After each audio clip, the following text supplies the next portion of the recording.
अच्छा अच्छा, इरफान सिद्दीकी साहब ये बताइएगा, अभी तो चले नवाज शरीफ साहब क्वालिफाई ही नहीं करते, लेकिन हम एक मिनट के लिए ये तसव्वुर कर लेते हैं कि मियाँ साहब क्वालिफाई कर जाते हैं, मियाँ साहब मुल्क के चौथी मरतबा वज़ीर आज़म भी बन जाते हैं।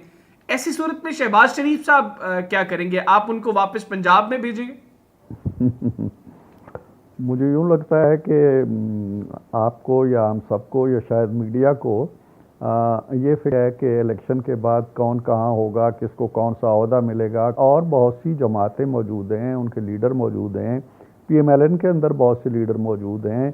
अब देखिए, हाइपोथेसिस के ऊपर या क़यास-आराइयों के ऊपर हम क्या बात कर सकते हैं कि कौन वज़ीर आज़म होगा, कौन किस मनसब को संभालेगा, या कौन पार्टी को देखेगा, या कौन किस किस पोस्ट क्या काम किया जाएगा। मैं तो कम से कम इस पोजीशन में नहीं कि आज इन तमाम सवालों के जवाब आपको दे सकूं। मैं ये ज़रूर कह रहा हूं कि पीएमएलएन ने हमेशा की तरह जो उसका अपना एक नैरेटिव रहा है तरक्याती कामों का, आवाम की फलाह बहबूद का, मुल्क को आगे बढ़ाने का, इकानमी को नशो नुमा देने का, यही नैरेटिव मियाँ साहब ने आके पेश किया है। नौ निकाती एक फार्मूला दिया है, उसके तहत हम आवाम के पास जा रहे हैं। अवाम अगर उसे पजीराई बख्शते हैं तो पार्टी का फैसला ये है कि मियाँ साहब कामयाबी की सूरत में वो वज़ारत उज़्मा संभालेंगे। उसके बाद कौन क्या करता है, या मियाँ साहब खुद अपने बारे में क्या फैसला सादर करते हैं या क्या तय पाता है, ये तो आने वाले दिनों में पता चलेगा ना। तो इरफान सिद्दीकी साहब, पार्टी ने नवाज शरीफ साहब के लिए कुछ सोचा है, तो शहबाज शरीफ साहब के लिए भी यकीनी तौर पर कुछ ना कुछ सोचा होगा। आखिर वो भी मुल्क के साबिक वज़ीर आज़म रह चुके हैं। देखें, शहबाज साहब ने भी जब भी उन्हें मौका मिला है सूबे में भी, उन्होंने, मेरा ख्याल है कि किसी और सूबाई वज़ीर आला के पास वो रिकॉर्ड नहीं है जो नवाज शरीफ के पास, शहबाज साहब के पास है।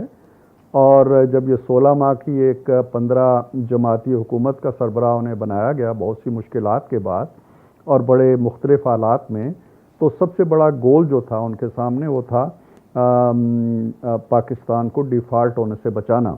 उसके लिए फिर कंप्रोमाइज़ भी हुए, अवाम के लिए भी मुश्किलात आई, जो वो ख़ुद कहते हैं कि हमने मुल्क के लिए अपना जो पॉलिटिकल सरमाया था या असासा था, स्पेस था, उसको भी गंवाया या ज़ाया किया या कमज़ोर किया।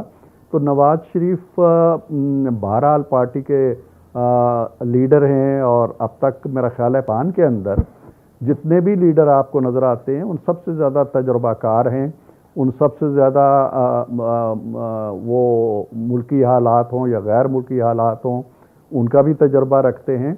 और शहबाज शरीफ साहब भी कम्पिटेंट आदमी हैं, लेकिन ये कहना कि आज हम तय करके बैठे हैं कि जी पार्टी जीत गई, फलां के पास ये मनसब आ गया, फलां के पास ये ओहदा। अच्छा इरफान सिद्दीकी साहब, ये भी बताइएगा, 2018 में भी आप लोग लंदन प्लान की बात करते थे कि लंदन प्लान के नतीजे में इमरान खान इक़्तिदार में आ रहा है। अब एक मरतबा फिर लंदन प्लान की गूंज है, और इस मरतबा तमाम पॉलिटिकल पार्टीज की तोपों का रुख नून लीग की तरफ है। आई मीन, एक पॉलिटिकल पार्टी नहीं, जितनी बड़ी सियासी जमातें हैं सब ये कह रही हैं कि नवाज शरीफ डील करके वापस आए हैं, और इस डील के नतीजे में नवाज शरीफ चौथी मरतबा मुल्क के वज़ीर आज़म बनेंगे। आप क्या कहेंगे इस पर? उसकी वजह यह है कि किसी पार्टी के दामन में कोई ऐसी चीज़ है नहीं जो वो आवाम के पास लेके जाएं। पीपल्स पार्टी 15 साल हुक्मरान रही है पाकिस्तान के ऊपर। पीपल्स पार्टी के मध्य से या पीपल्स पार्टी से कहा जाए कि आप 5 बड़े कारनामे गिनवा दें जो 15 सालों में आपने सर अंजाम दिए हैं। खान साहब की हुकूमत 4 साल रही है, उनसे कहें 5 नहीं, आपको ये एक बड़ा कारनामा गिनवा दें।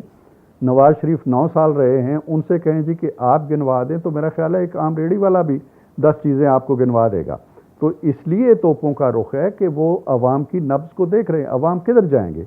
पीटीआई की तरफ जाएंगे जिसके नामा अमाल में कुछ नहीं है, और जिसने पाकिस्तान के अंदर वो खेल खेला कि जो साजिश जो हैं अकबर खान कंस्पायरेसी से लेके ज़हीरुल इस्लाम कंस्पायरेसी तक किसी को हिम्मत नहीं हुई वो काम करने की जो उन्होंने किया। उनसे कोई उम्मीद लगाए जिन्होंने 4 साल मुल्क को तबाह बर्बाद करके रख दिया। पीपल्स पार्टी से उम्मीद लगाए जिनके नामा अमाल में कोई बड़ा कारनामा नहीं है, तो क्या करें, अवाम इधर ही जाएंगे।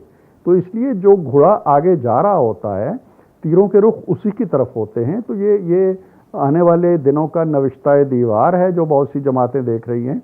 होता तो ये है कि लेवल प्लेइंग फील्ड हमें नहीं मिली, धांधली हो गई, ये रोना होता है के बाद जब नतायज सामने आते हैं। आमतौर पे यही होता है ना लेकिन जब पहले से रोना धोना शुरू कर दिया जाए और पहले से लेवल प्लेइंग फील्ड का स्यापा शुरू कर दिया जाए, तो आप जान लीजिए कि उन्हें निविष्टा दीवार दिखाई दे रहा है। तो इसलिए ये एक मंतकी सी बात है, इसमें कोई हैरान होने की बात नहीं है।